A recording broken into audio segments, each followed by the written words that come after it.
Good morning everyone. आप सभी का स्वागत है ITI 247 पर। और आज मैं आप लोगों के सामने कोपा थ्योरी के चैप्टर 10 के पार्ट 2 को लेकर आया हूं।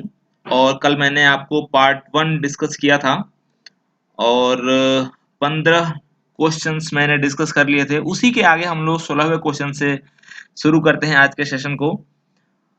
आप बताइए इसका क्या जवाब होगा। HTML एवं जावास्क्रिप्ट का संयुक्त रूप क्या कहलाता है।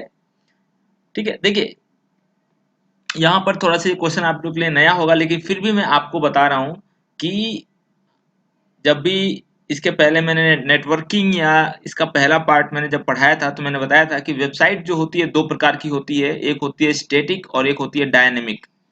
ठीक है, तो आप ध्यान रखिएगा, डायनेमिक वेबसाइट बनाने के लिए हम लोग जावास्क्रिप्ट का प्रयोग करते हैं। ठीक, तो जब HTML और जावास्क्रिप्ट मिल जाते हैं तो हम DHTML उसको कहा जाता है, डी फॉर यहाँ पे डायनेमिक। ठीक है, कभी कभी पूछ दिया जाता है कि DHTML में डी का मतलब क्या होता है, तो डी का मतलब होता है dynamic HTML, dynamic hyper text markup language इसका पूरा नाम होता है। तो आशा करता हूं कि आपको समझ में आया होगा। अब आप बताइए इस क्वेश्चन का जवाब क्या होगा। कौन सी मार्कअप भाषा सबसे पहले अस्तित्व में आई है। ये तो मैं बता चुका हूं और कल के वीडियो में मैंने आपको PPT में दिखाया था। इसका मैंने पूरा नाम जो होता है, पहला जो स्टैंडर्ड जनरलाइज्ड मार्कअप लैंग्वेज इसको बोलते हैं, ये पहला मार्कअप लैंग्वेज है। तो इसका सही जवाब होगा ए क। कुछ लोग कहते हैं सर आप बहुत जल्दी जल्दी क्वेश्चन को आगे बढ़ा देते हैं। देखिए, बढ़ाने का मतलब एक होता है, एक एक बस मकसद होता है कि अधिक से अधिक क्वेश्चंस डिस्कस कर लें हम कम समय में। जब भी आप रिवीजन करें, क्वेश्चंस का रिवीजन करें, तो आपको टाइम बेकार ना हो आपका। इसलिए मैं कोशिश करता हूं कि आपको जल्दी जल्दी मैं बताऊं। बाद में जब आप रिवीजन करें तो आप वीडियो को पॉज कर लें और खुद से पहले आंसर देने का प्रयास करें, फिर मेरी लेक्चर को आप सुन लें, आपको बिल्कुल भी याद हो जाएगा। प्रश्न है आपके सामने, जवाब दीजिए। निम्न में से CMS का उदाहरण है। CMS का पूरा नाम क्या होता है? कंटेंट मैनेजमेंट सिस्टम, मैंने आपको पहले ही बता दिया था। और उसका एक उदाहरण है यहाँ पर वर्ड प्रेस। ठीक है, वर्ड प्रेस इसका उदाहरण है, याद रखिएगा, CMS का एक उदाहरण है। तो इसका सही जवाब बी है। अगला प्रश्न आपके सामने है, किसी लिस्ट में से केवल एक ही आइटम को चुनने के लिए प्रयोग किया जाता है। देखिए, HTML में तीन तरह के यहाँ पर जो ऑप्शंस दिए हुए हैं मैं आपको बता दूं, जो टेक्स्ट फील्ड, चेक बॉक्स और रेडियो बटन। इसके अलावा भी और भी बहुत सारे बटन्स होते हैं जिसका प्रयोग हम लोग HTML में करते हैं, लेकिन ये तीन महत्वपूर्ण है। और एक ही आइटम को चुनने के लिए हम लोग रेडियो बटन का प्रयोग करते हैं। थोड़ा सा मैं एक्सप्लेन कर दे रहा हूँ, ये इसका सी जवाब सही है। रेडियो बटन होता क्या है, आप जब एग्जाम देने जाते हैं, ऑनलाइन एग्जाम देने जाते हैं, देखा होगा कई बार उसमें A, B और C चार ऑप्शन होते हैं। अगर आपने ट्रिपल C का एग्जाम दिया होगा तो आप देखते होंगे वहां पे चार ऑप्शन होते हैं, A, B और C, D करके। अगर आपने A को टिक कर दिया है तो केवल वही टिक होगा। अगर मान लीजिए कि आपको लगता है कि A गलत है, हमें B को करना है, तो जैसे ही आप B पे जाओगे और माउस के बटन को क्लिक करोगे तो ये वाला हट जाएगा, अपने आप A क्या हो जाएगा, हट जाएगा। इसी को बोलते हैं रेडियो बटन। रेडियो बटन वो होता है किसी एक आइटम को चुना जाता है। अब चेक बॉक्स क्या होता है, ये मल्टीपल आइटम को चुनने के लिए होता है, ऐसा बॉक्स होता है। ठीक है, ऐसे ऑप्शन होते हैं। IIT का जो एग्जाम होता है, IIT जो इंजीनियरिंग कॉलेज है सरकारी, उसमें एक से अधिक ऑप्शन सही होते हैं, तो वहां पर ये चेक बॉक्स दिया जाता है। ये भी सही है तो ऐसे टिक करते हैं, अगर सी सही है तो ऐसे यहाँ भी जाकर हम लोग चेक बॉक्स पे ऐसे टिक करते हैं। तो चेक बॉक्स का मतलब ये होता है। अब बच गया हमारा टेक्स्ट फील्ड। टेक्स्ट फील्ड क्या होता है, एक ऐसा फील्ड, एक ऐसा बॉक्स जिसमें हम लोग टेक्स्ट को टाइप कर सकें। जैसे मान लीजिए हमें यहाँ पे टाइप करना है अपना नाम, तो यहाँ पे अपना नाम सिंपली हम लोग लिख सकते हैं कीबोर्ड की सहायता से। तो यहाँ पे सही जवाब जो होगा आपका, किसी लिस्ट में केवल एक ही आइटम को चुनने के लिए प्रयोग किया जाता है, वो है रेडियो बटन C। अगला प्रश्न आपके सामने है, इसका जवाब बताइए। फंक्शनल CMS के प्रकार हैं। देखिए, जो फंक्शनल CMS होता है, CMS मतलब कंटेंट मैनेजमेंट सिस्टम। पिछली बार इसका फुल फॉर्म पूछा गया था, मैं बता दूं आप लोगों को, आप लोग याद रखिएगा, कंटेंट मैनेजमेंट सिस्टम बोलते हैं इसको। और इसके जो दो प्रकार होते हैं फंक्शनल CMS के, एक होता है वेब CMS और एंटरप्राइज। एंटरप्राइज मतलब व्यापार वाले। ठीक है, एंटरप्राइज आपने देखा होगा कि बहुत सारे ऐसे बिजनेस हैं, ऐसे ऑर्गेनाइजेशन हैं जो अपने लिए अपने वेबसाइट को रन करते हैं, वेबसाइट चलाते हैं, तो उनके लिए इस प्रकार के सीएमएस की व्यवस्था की गई है। ठीक है, तो यहाँ पर ए और बी दोनों सही हैं, हमारा जवाब सी सही होगा यहाँ पे। अगला प्रश्न, जुमला ने वेब की दुनिया में कदम रखा।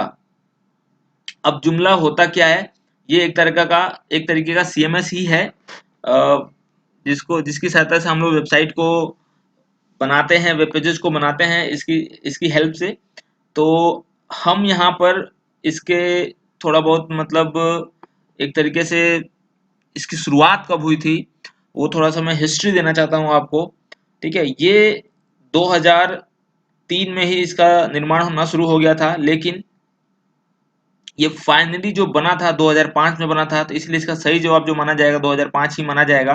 ठीक है, 2003 नहीं माना जाएगा, कई जगह 2003 दिया हुआ लेकिन वो गलत है, तो इसका सही जवाब जो होगा 2005। ये फाइनली बन के जो तैयार हुआ था 2005 में, तो इसका सही जवाब ए है। अगला प्रश्न आपके स्क्रीन पे है, बताइए जुमला के आर्किटेक्चर में कितनी लेयर हैं। मैंने आपको बता दिया है कि जो सीएमएस होते हैं वो, बताइए आप लोग अगर किसी को पता है तो कल के लेक्चर अगर मेरा ध्यान से सुना होगा आप लोगों ने, तो आपको अगर ये फुल फॉर्म याद आ रहा है, एमवीसी। एमवीसी मैंने बताया था, मॉडल व्यू कंट्रोलर। ठीक है, ये सीएमएस के आर्किटेक्चर होता है और इसकी लेयर कितनी होती है, 3 लेयर होता है ये, तो इसका सही जवाब होगा डी, 3 लेयर का होता है। अगला आपके सामने है प्रश्न, बताइए इसका जवाब क्या होगा। माइक्रोसॉफ्ट फ्रंट पेज है। माइक्रोसॉफ्ट फ्रंट पेज क्या है, ये आपका सही जवाब मैं बता दे रहा हूं, आपका बी है, वेब ऑथरिंग टूल है ये वेब ऑथरिंग टूल।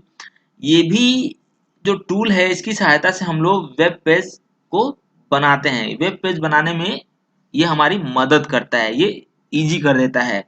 अब सीएमएस और इसमें अंतर क्या है, सीएमएस जो होता है इसमें बिल्कुल भी हमें कोड लिखने की जरूरत नहीं पड़ती है, बहुत ही नाम मात्र का होता है, हमें अंतर करना पड़ता है। यहाँ पे जो होता है हमें थोड़ा बहुत कोड लिखने की जरूरत पड़ती है।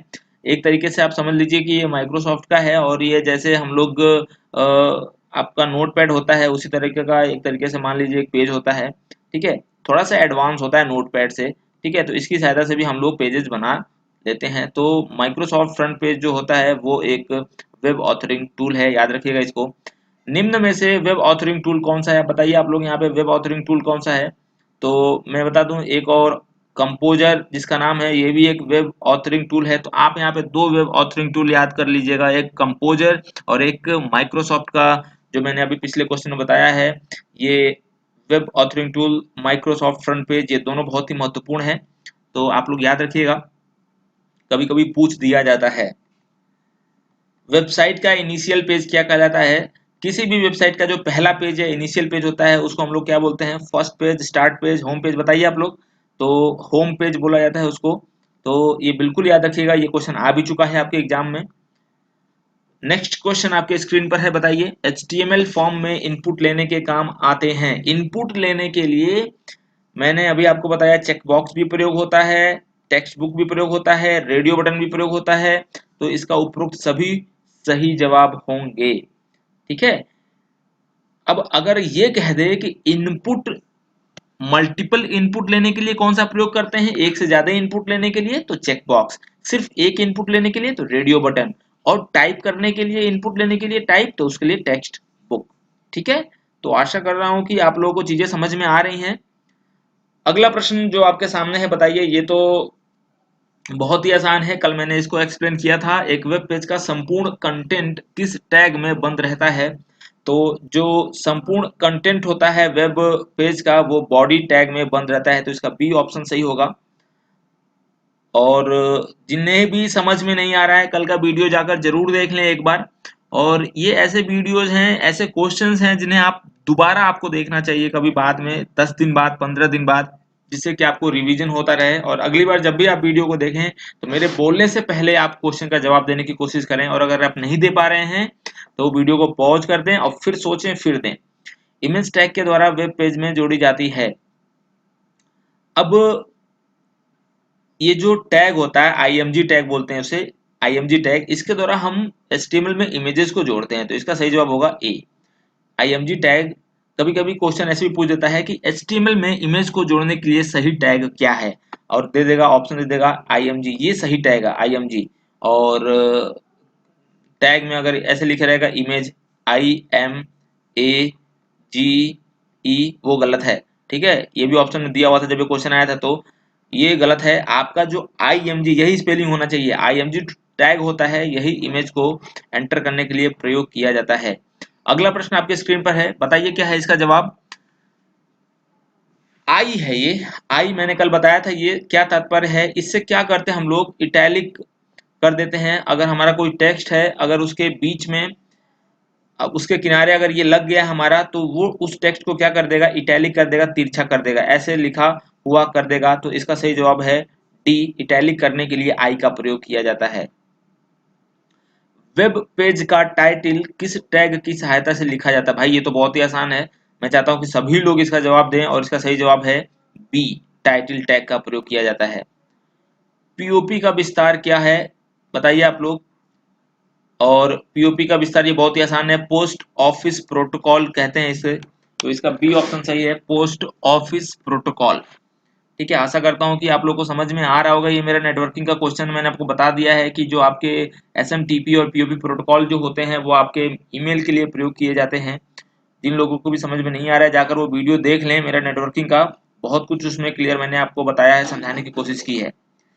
पीसीआई का विस्तार क्या होगा। देखिए ये जो क्वेश्चन है आपका नेटवर्किंग से ही है, पेरिफेरल कंपोनेंट इंटरकनेक्ट बोलते हैं इसको। मैं बता दे रहा हूँ आपको, थोड़ा सा आपके लिए, थोड़ा सा कई लोगों को नहीं पता होगा। पीसीआई का मतलब होता है पेरिफेरल कंपोनेंट इंटरकनेक्ट। मतलब क्या होता है, इंटरकनेक्ट का मतलब से ही आप थोड़ा सा समझ गए होंगे कि कनेक्शन के लिए बोल रहा है ये।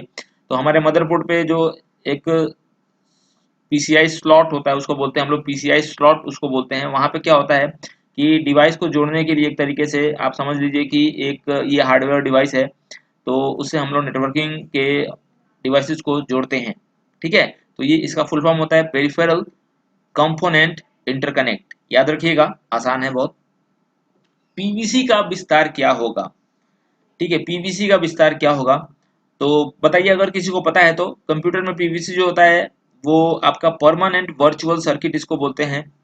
ठीक है, और एक और इसका फुल फॉर्म होता है जो केमिस्ट्री में यूज करते हैं, काफी पॉपुलर है, पॉलीविनाइल क्लोराइड समथिंग करके ऐसा होता है। लेकिन यहाँ पर कंप्यूटर में इसका मतलब ये नहीं है, इसका मतलब कंप्यूटर में है परमानेंट वर्चुअल सर्किट। इसका प्रयोग हम लोग नेटवर्किंग में करते हैं, सेंडर और रिसीवर के बीच इसका कम्युनिकेशन के टाइम इसका प्रयोग किया जाता है, परमानेंट वर्चुअल सर्किट का। ठीक है, इन डेप्थ जाने की बहुत जरूरत नहीं है, आप फुल फॉर्म याद रखिए, बहुत है आपके लिए। वीआईपी का विस्तार क्या होगा। अब कई लोग ये सोचेंगे कि वीआईपी का मतलब होता है वेरी इंपॉर्टेंट पर्सन। कंप्यूटर में इसका मतलब कुछ और होता है, कंप्यूटर में इसका मतलब होता है वर्चुअल इंटरनेट प्रोटोकॉल। आईपी का मतलब तो समझ रहे होंगे भाई लोग, आईपी का मतलब मैंने आपको पहले ही बता चुका हूँ, इंटरनेट प्रोटोकॉल। वी का मतलब होता है वर्चुअल, तो इसका सही ऑप्शन होगा D, virtual internet protocol. SMS, SMS ये तो भाई सभी लोग जानते होंगे, और लेकिन दुख की बात यह है कि भेजते सभी लोग एसएमएस हैं, लेकिन कई लोगों को पता नहीं होता है कि एसएमएस का पूरा नाम क्या होता है। मैं बता दे रहा हूँ यहाँ पे, शॉर्ट मैसेज सर्विस इसको बोलते हैं। एसएमएस का पूरा विस्तार जो है शॉर्ट मैसेज सर्विस इसको बोलते हैं हम लोग। अगला प्रश्न आपके स्क्रीन पर है, बताइए इसका क्या होगा सही जवाब। डीवीडी रोम का फुल फॉर्म बताइए। चलिए मान लीजिए कई लोगों को डीवीडी का फुल फॉर्म नहीं पता, कोई बात नहीं, लेकिन रोम का तो पता है, रीड ओनली मेमोरी। रैम का रैंडम एक्सेस मेमोरी, लेकिन यहाँ पर रीड ओनली मेमोरी, अब देखिए कहाँ पे है, ये तो होगा नहीं भाई random access memory. Read only memory कहाँ पे दिख रहा है, यही ऑप्शन यही होगा, तो यही सही होगा। अब यहाँ पे आप डीवीडी का फुल फॉर्म देख लीजिए क्या है, डिजिटल वीडियो डिस्क। तो इसका पूरा फुल फॉर्म हो जाएगा digital video disc read only memory. ठीक है, तो कभी कभी हमको सारे क्वेश्चंस के जो पार्ट्स होते हैं उसको जवाब नहीं भी पता होते हैं, तो आधे पार्ट से हम, जो हमको पता होता है उससे करके हम जो गलत ऑप्शन है उसको हम लोग हटा लेते हैं। और ये सबसे बेस्ट तरीका है, because no one is perfect in this world. तो आप एक बात हमेशा याद रखिएगा कि जरूरी नहीं कि हमें जो आता है हम कर लें, हमें जितना भी आता है उससे करके हम पूरे क्वेश्चन को कर सकते हैं, इसी को बोलते हैं स्मार्ट थिंकिंग। ठीक है, तो आज के लिए इतना ही, और आशा करता हूँ कि आपको मेरा ये वीडियो समझ में आया होगा।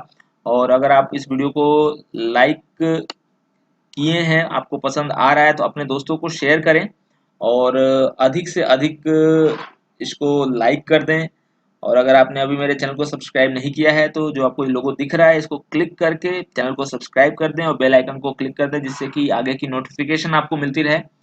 तो मिलते हैं एक नई वीडियो के साथ। Thank you so much.